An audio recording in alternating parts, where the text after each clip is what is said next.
Welcome back, my class 8 students. Good afternoon, all of you. Hope you are keeping safe. In my first session, I had done history with you, first chapter. In the second session, first part of first chapter from political science. That was our constitution which we had done earlier. Now, carrying forward, Indian Constitution, the chapter continues. As I had earlier discussed about the Indian Constitution, how it was made, and why it is essential for a country which is democratic in nature. And now, proceeding further with it, that is the features of Indian Constitution. Yes, there are certain features which happen to be an integral part of our Indian Constitution, and without which it won't work. So now key features are federalism, parliamentary form of government, separation of powers, fundamental rights, and within fundamental rights we have directive principles.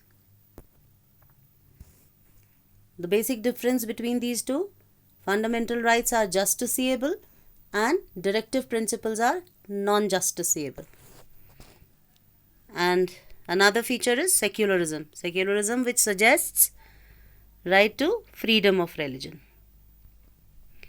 Now, federalism in Indian Constitution. First feature of Indian Constitution, and which is, I should say that it is an integral part. Our Indian Constitution is suggesting that Indian government should be federal in form, quasi-federal. Even before independence, most leaders of our national movement were aware that to govern a large country like ours, it would be necessary to divide the powers between provinces and the central government. And there was also awareness that Indian society had regional diversity and linguistic diversity. This diversity needed recognition. Regional diversity suggests, as per the region, people have their own food habits, their language, their way of living, their religion. And linguistic diversity suggests diversity in language, diversity in the language they spoke, the kind of dialect they are speaking.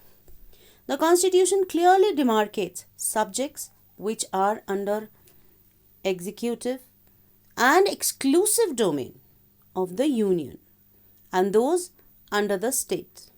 Indian Constitution has created a strong central government. India is a country of continental dimensions with immense diversities and social problems. Immense diversities. We have been talking about unity in diversity. We have been talking about there is diversity in religion, there is diversity in caste, communities, languages. So many factors are there. Now, federalism. This refers to the existence of more than one level of government in the country. In India, we have governments at the state level and at central. Panchayati Raj is the third tier of the government. Each state of India enjoys autonomy in exercising powers. Now, the term federalism suggests that there is the division of power between central government and state government. State government, that is provincial government. Now, under federalism, the states are not merely agents of the federal government, but draw their authority from the Constitution as well. All persons in India are governed by laws and policies made by each of these levels of the government. So, federalism is practiced when the central government is overall authority and provincial governments have been given certain powers. Now, while each state of India enjoys autonomy in exercising powers on certain issues, subjects of national concern require that all these states follow the laws of central government.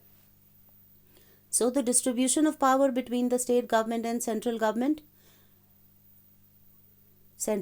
enjoys the power on national issues. National issues that can be defense, that can be postal department, that can be railways. Provincial issues or state issues, agriculture, education, so on and so forth. So, if you recall that there are three powers, generally we say the three list: union list, state list, and concurrent list. Union list suggests that all the powers included in union list are being enjoyed by the central government. State list has the powers which state government has the right to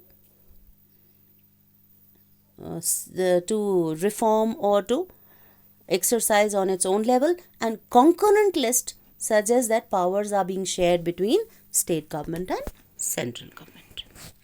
Now, the constitution contains the lists that detail the issues that each tier of government can make laws. This is what I have mentioned right now. It also specifies where each tier of government can get the money from or for the work that it does. Now, coming to the next feature, that is parliamentary form of government. The Constitution of India guarantees universal adult suffrage, or we also term it as universal adult franchise for all citizens, which means right to vote. This means that people of India have a direct role in electing their representatives. Also, every citizen of India, irrespective of social differences, can participate in elections. Now, parliamentary form of government also suggests that every citizen of India, irrespective of social differences, can participate in elections, that is, contest in the elections. Voting, as it is, voting rights have been given under political equality. Now, it is also suggestive that people can participate by contesting in the elections. Separation of powers. According to Indian Constitution, there are three organs. These are the legislature, the executive, and judiciary. So, wherein legislature refers to our elected representatives, executive refers to a smaller group of people who are responsible for implementing laws and running the government. Each organ acts as a check on the other organs of the government, and this ensures the balance of power between all three. Now, let me emphasize on this. Legislature makes laws, promulgates laws through a proper procedure of making laws. Then executive body looks into it that they have been implemented as they were desired. They are being practiced, they have been implied. And judicial or judiciary, it looks into that. If anybody has not been made available his rights, he should be given. And also, in other words, we say that judiciary interprets the laws. Now, the last segment which is written here, each organ acts as a check on the other organs. Yes, check and balance of power between the three is a very essential motive of this. Now, the judiciary refers to the system of courts in this country. In order to prevent the misuse of power by one of the branch of government, the Constitution says that each of these organs should exercise different powers. So now judiciary also suggests that the existence of courts in India. Existence of courts, we have Supreme Court at the apex, then High Court, then lower courts or local courts or district courts, right? So this, if you take it as in a hierarchical order, you can make a pyramid out of it. Now coming to fundamental rights. Fundamental rights suggest that basic rights which had been given to us by the Constitution. And this had been worked long back under Nehru Committee report. Now the fundamental rights. This is believed to be the conscience of the Indian Constitution. Fundamental rights protect citizens against the arbitrary and absolute exercise of power by the state. Fundamental rights guarantees the rights of individuals against the state and against other individuals. It guarantees the rights of minorities against the majority. Now, first objective. First objective is that every citizen must be in a position to claim these rights that has got the power to make laws. And second objective is that these rights must be binding upon every authority. So every citizen of the country has a right to avail the fundamental rights which have been provided by the Constitution. Now before I proceed, just a short reference of directive principles. Directive principles of state policy aim to create social and economic conditions under which the citizens can lead a good life. And they are non-justiciable. One cannot go to the court if being deprived of any right which comes under directive principles. And also directive principle generally looks after the welfare of the people and makes schemes for their betterments. So the major difference between fundamental rights and directive principle is fundamental rights are justiciable. If you are deprived of any of your fundamental rights, you can seek the refuge of the court. You can go to the court. But if you have not been imparted any of your directive principles, you cannot go to the court because they are non-justiciable. And at the same time, they are more or less concerned with the welfare of the people. Now, fundamental rights, here I have not mentioned how many types of fundamental rights are there. There are primarily 6 types of fundamental rights. And those fundamental rights, it is given in your NCERT book also. If you take it on your fingertips, right to freedom. Right to freedom itself is a cluster of 6 rights. Freedom of speech, freedom of religion, freedom to settle around in any part of the country, cultural and educational rights, right to constitutional remedies, right against exploitation. So when we go into detail, it's more or less very interesting to know when we say right to freedom of speech. Most of the children believe, oh, why are we being stopped to speak?